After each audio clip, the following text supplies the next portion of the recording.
Fala galera do Mundo na Bola, a gente vai trazer informações importantes para que você entenda em que passo está a tratativa entre Flamengo e Caixa Econômica Federal para a compra do terreno do gasômetro. E mais importante do que isso, você vai entender o papel fundamental da prefeitura na aquisição desse terreno. Há informações muito importantes que precisam ser compartilhadas com vocês. Há um grupo de pessoas que está cansado desse processo de reuniões e dizendo que reuniões são enfadonhas e que não são necessariamente motivo de discussão. Mas se vocês entenderem o que está por trás dessa discussão e o que tem sido dito, e por que as reuniões agora estão se tornando mais importantes, e como a gente vai provar isso, a gente vai provar a importância dessas reuniões mostrando para vocês informações que são todas públicas, mas que requerem um pouco mais de refino em localizá-las e explicar para vocês. Hoje nós vamos tentar fazer uma live muito, didática, explicando alguns detalhes técnicos da maneira mais simples possível.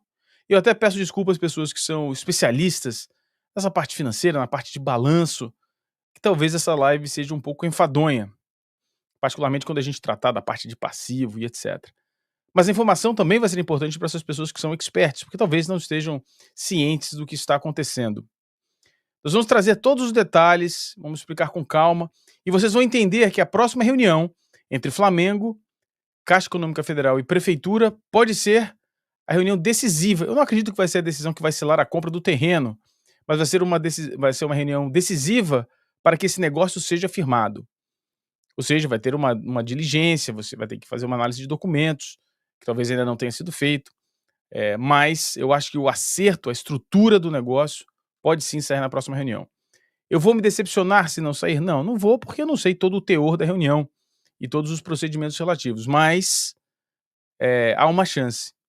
E eu tenho certeza que a gente vai ter uma sequência de boas notícias daqui para frente. Deixe seu like, se inscreva no canal e marque o sininho de notificação. A prefeitura da cidade do Rio de Janeiro tem pouco impacto num processo privado de compra de terreno. O que quer dizer isso? Isso quer dizer que se você está acompanhando uma compra de um terreno, alguém querendo vender um terreno, alguém querendo comprar um terreno, a prefeitura não vai se sentar com o proprietário e vai falar, não, vende aí, portanto, dá uma força aí nesse processo de venda.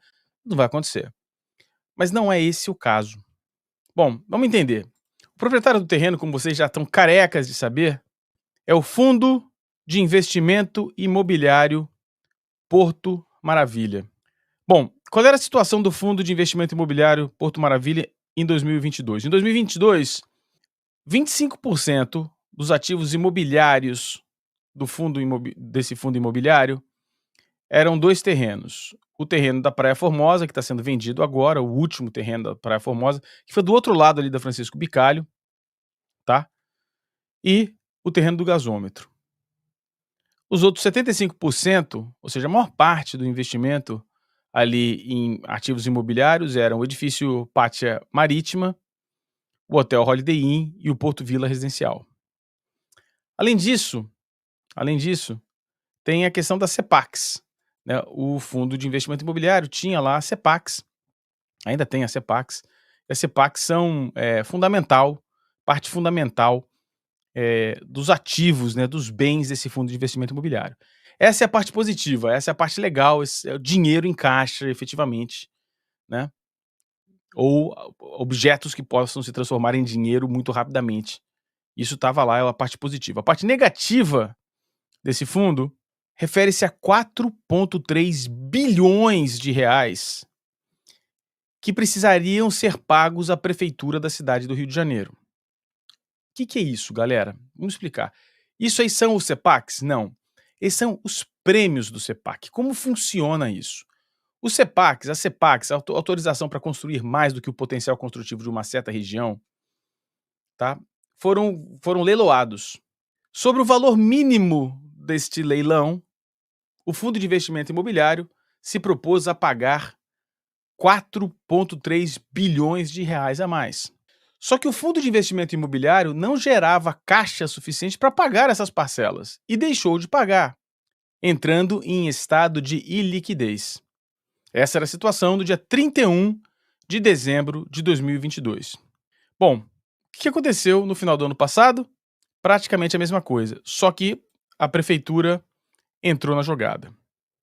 A prefeitura entrou na jogada, autorizou que os CEPACs fossem utilizados numa área maior do que a área originalmente programada, ali na operação urbana, e aumentou a validade dessa CEPAC. O que a prefeitura essencialmente fez? A prefeitura essencialmente tornou o CEPAC mais valioso, porque você pode usar numa área maior e por um período maior.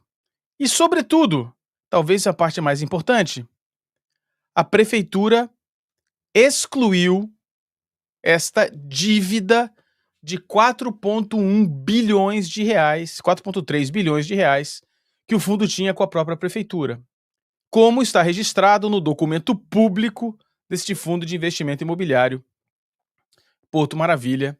Leia-se: obrigações por compra de CEPAC e obrigação pelo ressarcimento de integralização extraordinária do Fundo Imobiliário Rio Porto. Obrigações por compra de CEPAC, ou seja, não é pelo CEPAC, é obrigações pela compra. No dia 31 de dezembro de 2023, o fundo não dispõe de montantes a liquidar junto ao Fundo de Investimento Imobiliário Real Porto, 4,5 bilhões em 2022, referente à obrigação por compra de CEPAC. Só para explicar para vocês, esse Fundo de Investimento Imobiliário RP, diferente do PM, que é o Porto Maravilha, é ali da Prefeitura do Rio de Janeiro, tá bom? Para a gente simplificar. No dia 9 de agosto de 23, foi firmado um instrumento particular de transação e outras avanças, acordo entre o fundo e a CCPAR para permitir a continuidade da operação urbana consorciada Porto Rio de Janeiro, bem como o aumento da área de interesse urbano. Tal instrumento, a parte importante é agora, tá bom? Tal instrumento determinou, dentre outros assuntos, que não serem mais devidos pelo fundo qualquer montante de preço de CEPAC, preço de exercício da opção, saldo de preço de exercício da opção, custo de ofertante ou qualquer outro tipo de pagamento previsto no edital do leilão de CEPAC ou em contratos deles decorrentes caso fossem cumpridas algumas condições das partes.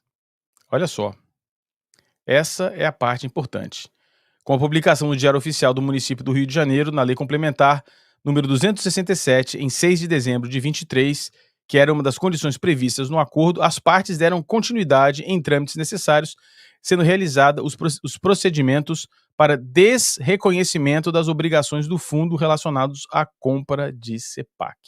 Considerado as características do prêmio de opção por compra, o POC lá de cima, de CEPAC, o desreconhecimento do passivo financeiro registrado a título de POC foi realizado tendo como contrapartida o resultado do fundo, conforme determina o pronunciamento técnico.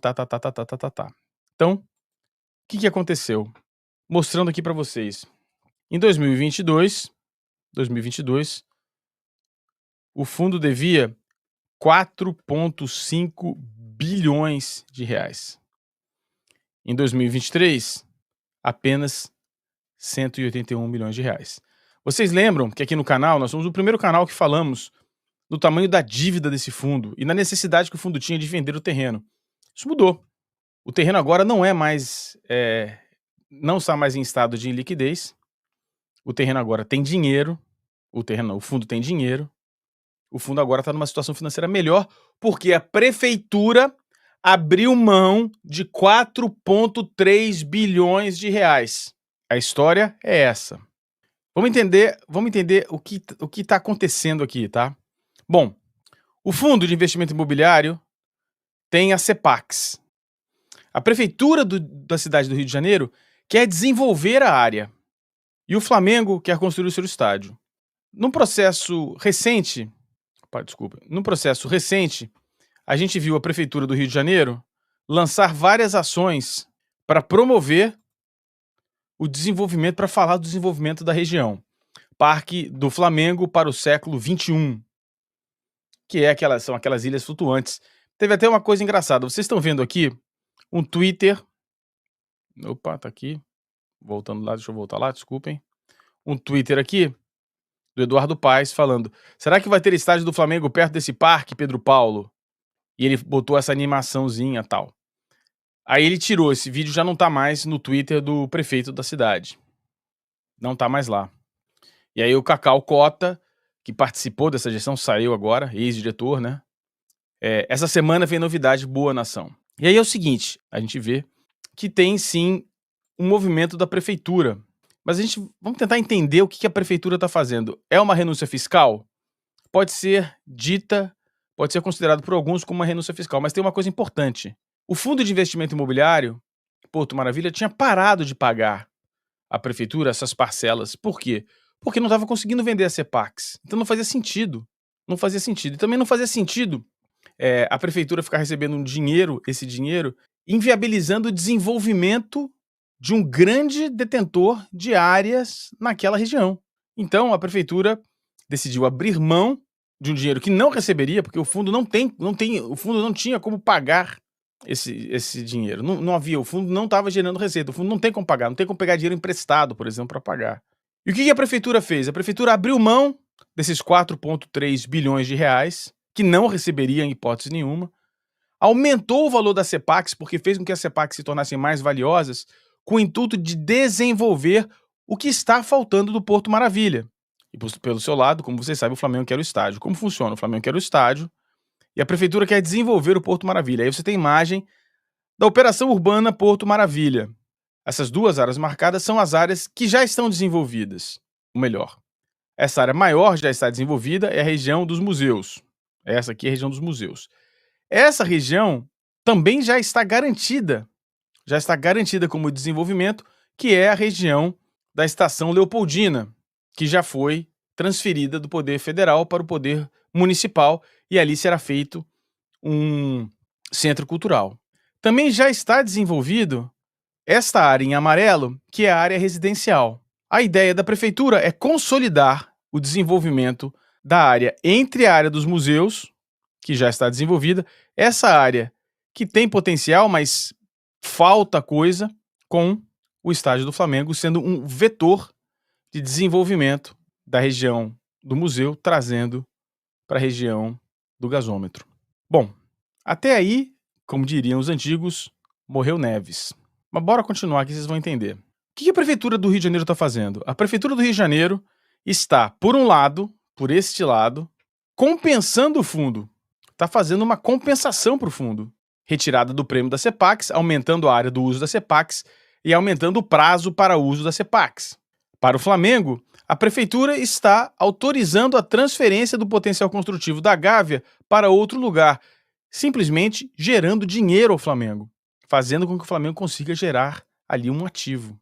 O que acontece, e que é preciso que vocês saibam, a Operação Urbana Porto Maravilha e o Fundo de Investimento Imobiliário Porto Maravilha são uma parceria público-privada. O fundo de investimento é privado. Então, há sim uma série de relações e de necessidades de suporte mútuo dentro daquela estratégia.